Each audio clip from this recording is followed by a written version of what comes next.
अच्छा एक question solve करते हैं। देखो मोलर कंडक्टेंस इक्विवेलेंट कंडक्टेंस का डेरिवेशन किया था प्रीवियस वीडियो में।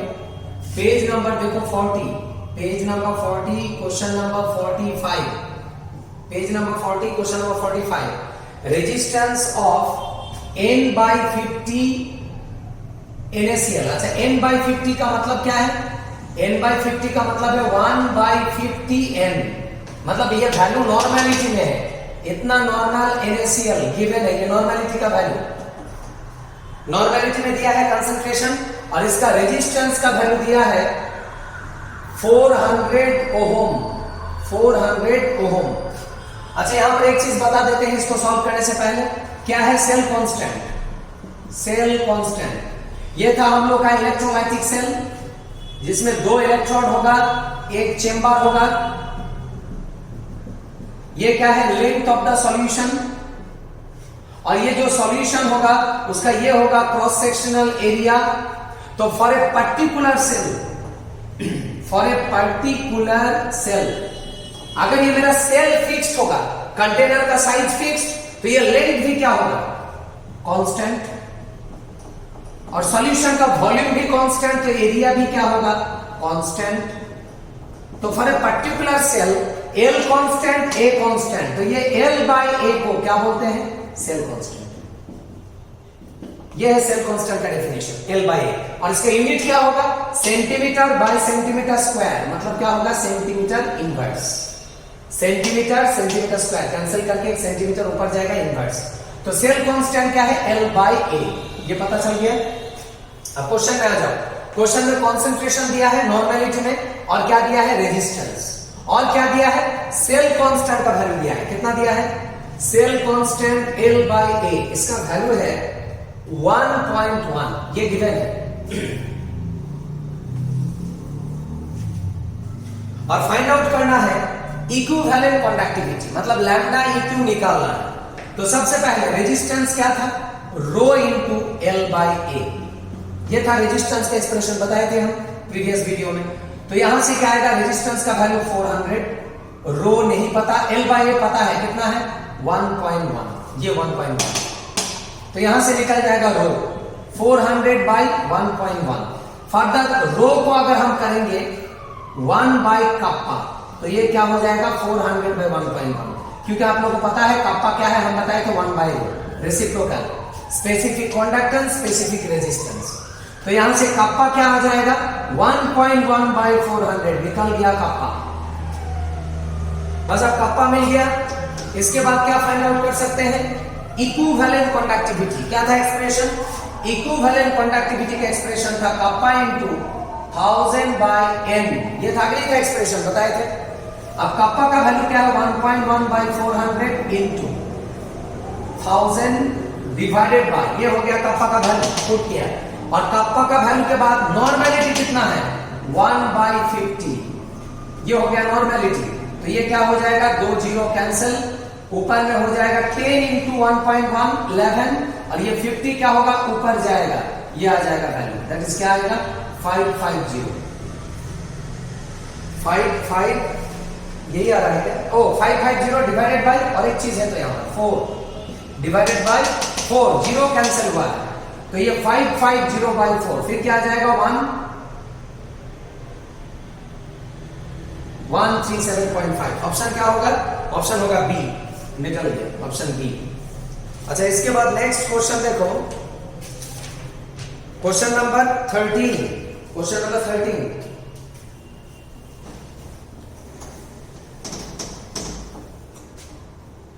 क्वेश्चन नंबर 13 देखो, 13 में क्या है?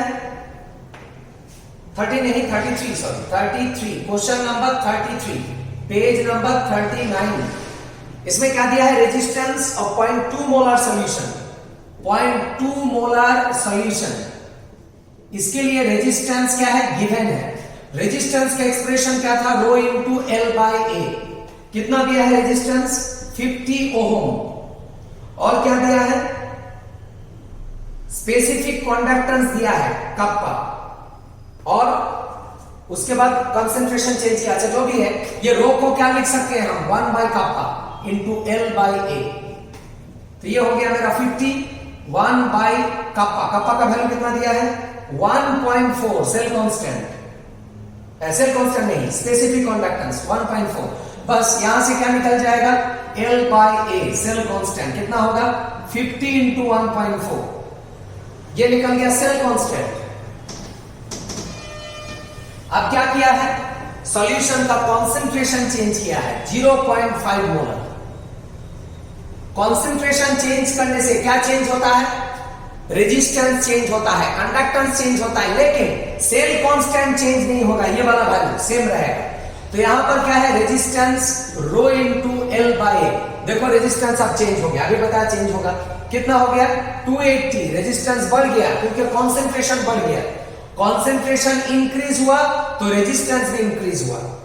तो ये 280 आ गया रो इनटू एल बाई ए का वैल्यू यही लेंगे हम 50 इंटू 1.4, क्योंकि कंसंट्रेशन चेंज होने से सेल कांस्टेंट चेंज नहीं होता है। तो यहां से रो आ जाएगा 280 बाई 50 इंटू 1.4, फिर यहां पर 0 0 कैंसिल 28 बाई 7 यह आ जाएगा 4 रो। दैट इज कप्पा क्या होगा 1/4। कप्पा क्या है इसका रेसिप्रोकल है।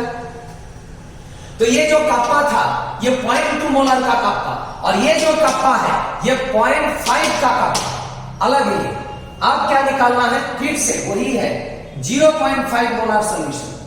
वही सॉल्यूशन के लिए क्या निकालना है मोलर कंडक्टेंस, और इसका एक्सप्रेशन क्या था kappa into 1000 by M.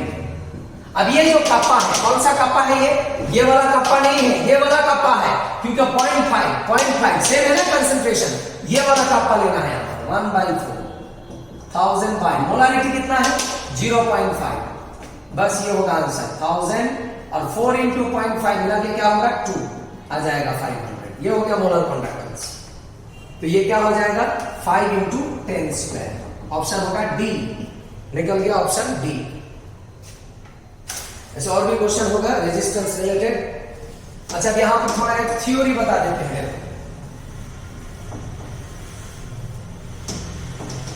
Theory बता देते हैं मास ऑफ 1 इलेक्ट्रॉन। एक इलेक्ट्रॉन का मास कितना होता है आप लोग जानते हैं 9 into 10 to the power minus 31। अच्छा मास नहीं इलेक्ट्रिसिटी मतलब चार्ज ऑफ 1 इलेक्ट्रॉन कितना है, एक इलेक्ट्रॉन का चार्ज कितना होता है 1.6 into 10 to the power minus 19 coulomb. ये फिजिक्स में भी है। तो ये क्या है charge of 1 electron, therefore charge of 6.02 into 10 to the power 23 number of electron क्या होगा। अच्छा इस नंबर को क्या बोलते हैं Avogadro number, and this is equal to क्या है further 1 mole. 1 mole stands for Avogadro number.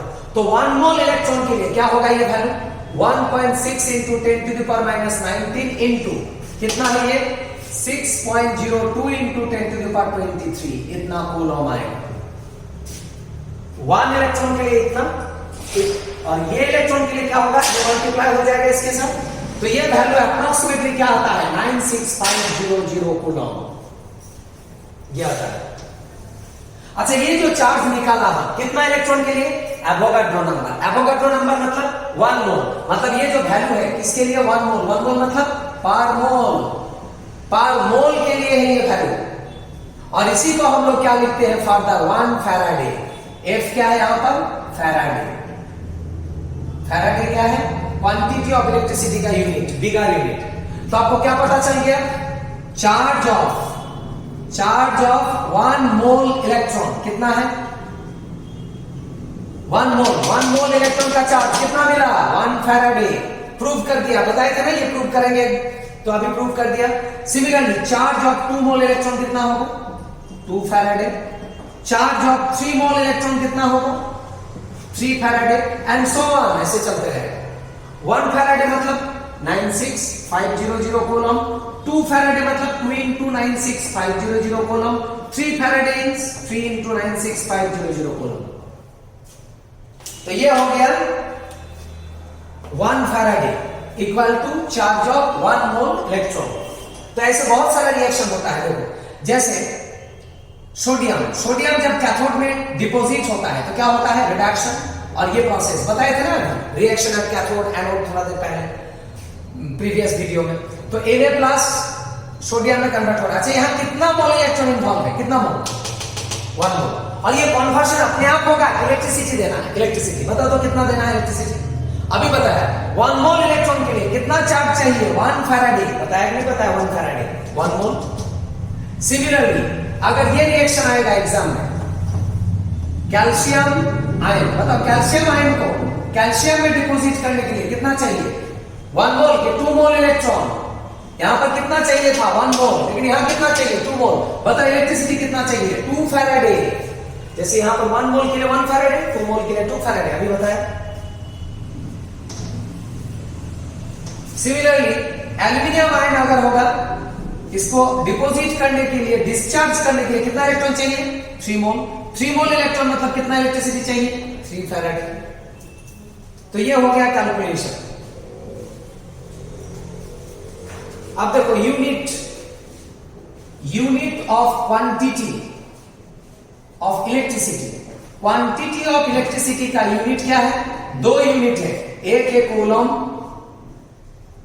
Coulomb और एक क्या है फैराडे। ये 2 यूनिट होता है क्वांटिटी ऑफ इलेक्ट्रिसिटी का, coulomb and Faraday. Coulomb means C and Faraday means F। Coulomb C Faraday F। और ये दोनों में ये क्या है बिगर यूनिट और ये क्या है स्मॉलर यूनिट। कन्वर्शन से पता चलेगा, भी तो बताया 1 फैराडे क्या है 96500 कूलम पर मोल। कौन बड़ा है यहां पर, कूलम बड़ा है कि फैराडे? जैसे मुझे बताओ 1 kg इक्वल टू 1000 ग्राम, कौन बड़ा है बताओ तो? ग्राम बड़ा है कि केजी बड़ा? KG is bigger unit. Similarly यहां पर कौन बिगर है, कूलम की Faraday? Faraday is the bigger unit. जैसे यहां पर ये है बिगर, वैसे ये है बिगर। तो क्वांटिटी ऑफ इलेक्ट्रिसिटी को कैसे डिनोट करते हैं, बाय Q। Q का यूनिट क्या है C एंड F। और एक होता है unit of current strength, physics में पढ़ा है। करंट स्ट्रेंथ का यूनिट क्या होता है, करंट स्ट्रेंथ का यूनिट होता है जिसको डेजिग्नेशन क्या है I, इसका यूनिट होता है एम्पियर। एम्पियर डेजिग्नेशन क्या है A। तो करंट स्ट्रेंथ का unit ampere, quantity of electricity का यूनिट आइदर कूलम और फैराडे। अब ये दोनों को हम रिलेट करेंगे, रिलेशन फिजिक्स में भी है। क्या था रिलेशन, ये रिलेशन था कि Q इक्वल टू क्या होता है I इंटू T। ये relation quantity of electricity is equal to current strength into time taken in second. ये क्या है coulomb, quantity of electricity. I क्या है एम्पियर और टाइम क्या है T, time taken in second. Second में जो टाइम होगा बस वही है रिलेशन, टाइम इन सेकेंड। तो ये रिलेशन भी बहुत हेल्पफुल है, इंपॉर्टेंट है। अब देखो इसका रिलेटेड एक न्यूमेरिकल प्रॉब्लम करते हैं। क्वेश्चन नंबर यहां पर देखो 41, page number 40, question number 41, page number 40, question number 41। क्या है यहां पर, electrolysis of dilute aqueous NaCl solution was carried out by passing 10 milliampere current. The time required to liberate 0.01 mole of hydrogen gas at cathode. तो क्या दिया है यहां पर, करंट स्ट्रेंथ का वैल्यू दिया है I, कितना दिया है 10 मिली एम्पियर। और मिली फैक्टर क्या है, मिली फैक्टर है 10 to the power -1, तो ये हो गया एम्पियर। मिली फैक्टर क्या है 10 इनवर्स। देसी फैक्टर क्या है, अच्छा मिली फैक्टर 10 इनवर्स नहीं है, 10 इनवर्स 3। देसी फैक्टर क्या है 10 इनवर्स। सेंटी फैक्टर क्या है 10 इनवर्स 2 और मिली फैक्टर क्या है 10 इनवर्स 3। ये तीनों याद रखना, देसी, सेंटी, मिली। मिली फैक्टर 10 इनवर्स 3। फिर इसको सॉल्व करने से क्या आ जाएगा 10 इनवर्स 2 एम्पियर। ये हो गया I का वैल्यू एम्पियर।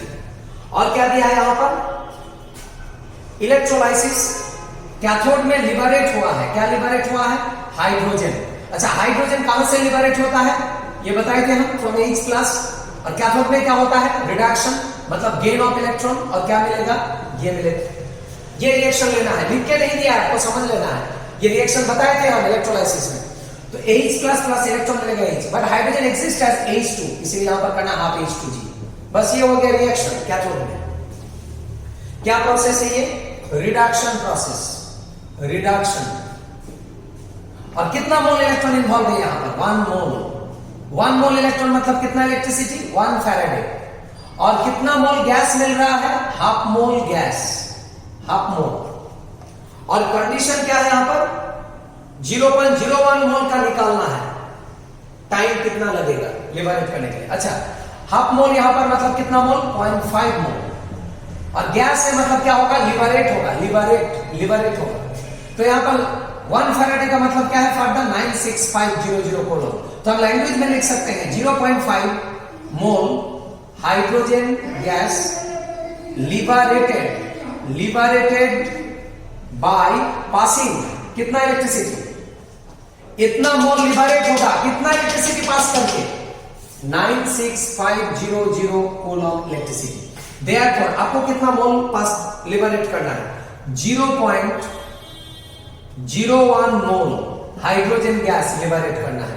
तो इतना लिबरेट करने के लिए कितना क्वांटिटी ऑफ इलेक्ट्रिसिटी चाहिए? नीचे आएगा 0.5, ऊपर जाएगा 0.01, 96500। ये आ गया मेरा क्वांटिटी ऑफ इलेक्ट्रिसिटी 0.01 मोल के लिए चाहिए। तो इसको सॉल्व करने से क्या आएगा? 9650/5 कूलम, दैट इज ये आएगा value. This is the value of Q, quantity of electricity निकल गया। कूलम क्या है? क्वांटिटी है ना Q। अब आपको क्या निकालना है? Time taken in this process. तो Q को T में, Q के रेस्पेक्ट में T का एक्सप्रेशन क्या था? I into T। अभी बताया हम थोड़ा देर पहले।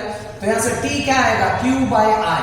Q तो ऑलरेडी निकाल के रखा है 1930, और I का वैल्यू ऑलरेडी यहां पर निकाला है 10 इनवर्स 2। बस ये हो गया टाइम इन सेकेंड। तो क्या आ जाएगा ये? 1930 इंटू 10 स्क्वायर सेकेंड। ये हो गया टाइम। ऑप्शन क्या होगा?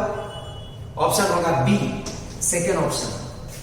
सेकेंड ऑप्शन होगा 19.3 क्या हो जाएगा? 10⁴ सेकेंड। तो ऑप्शन होगा बी।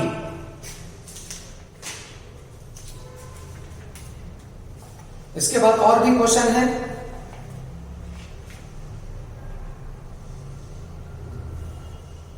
नेक्स्ट क्वेश्चन देखो, question number 10। Question number 10, page number 37। Page number 37, question number 10। इसमें क्या फाइंड आउट करना है?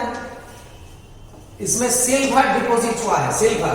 तो सिल्वर डिपॉजिट कहां से होगा? Ag+ से, reaction at cathode. Silver ion deposit हुआ है।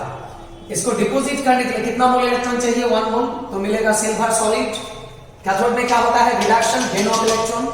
अच्छा, कितना मोल इलेक्ट्रॉन इन्वॉल्व है यहां पर? 1 मोल इलेक्ट्रॉन। 1 मोल इलेक्ट्रॉन मतलब कितना फैराडे? 1 फैराडे। सिल्वर कितना है? 1 मोल। और 1 मोल सिल्वर का जो मास है वो क्या है? Atomic mass.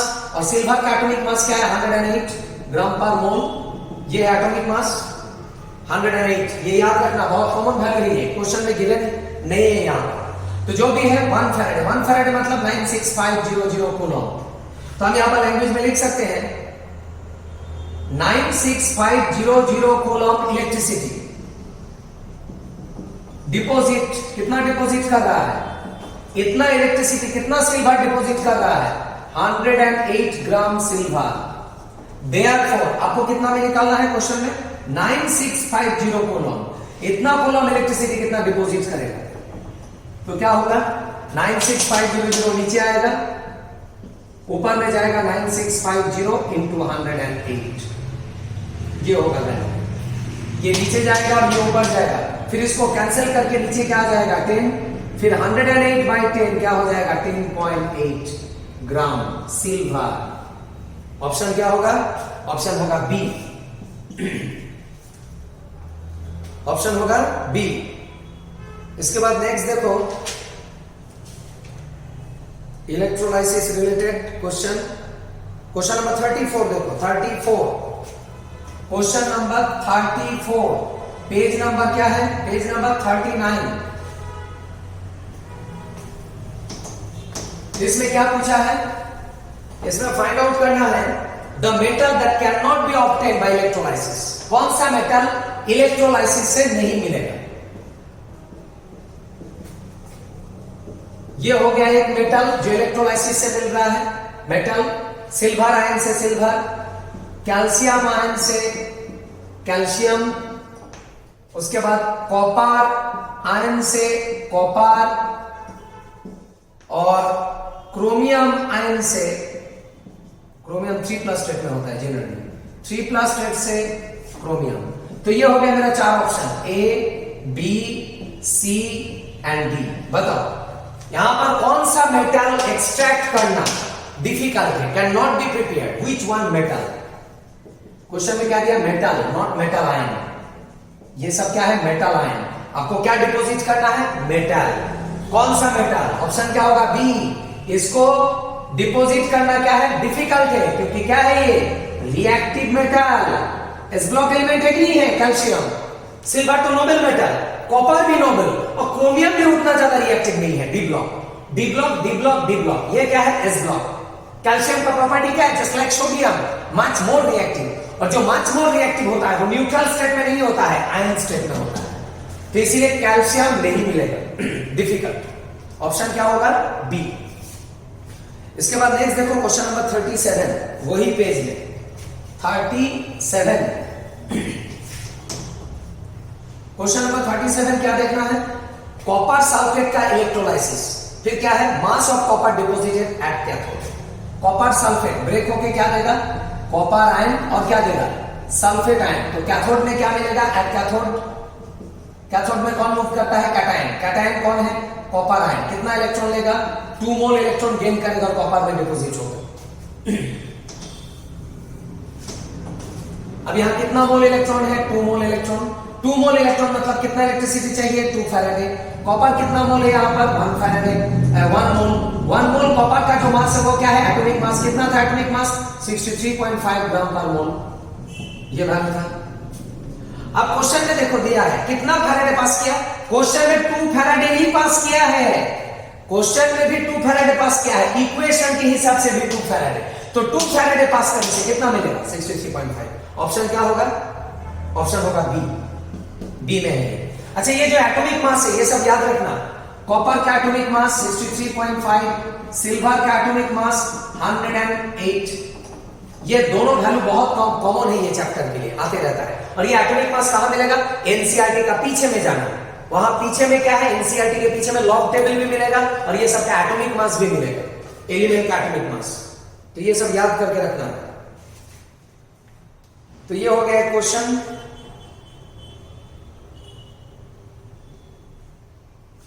Electrolysis related.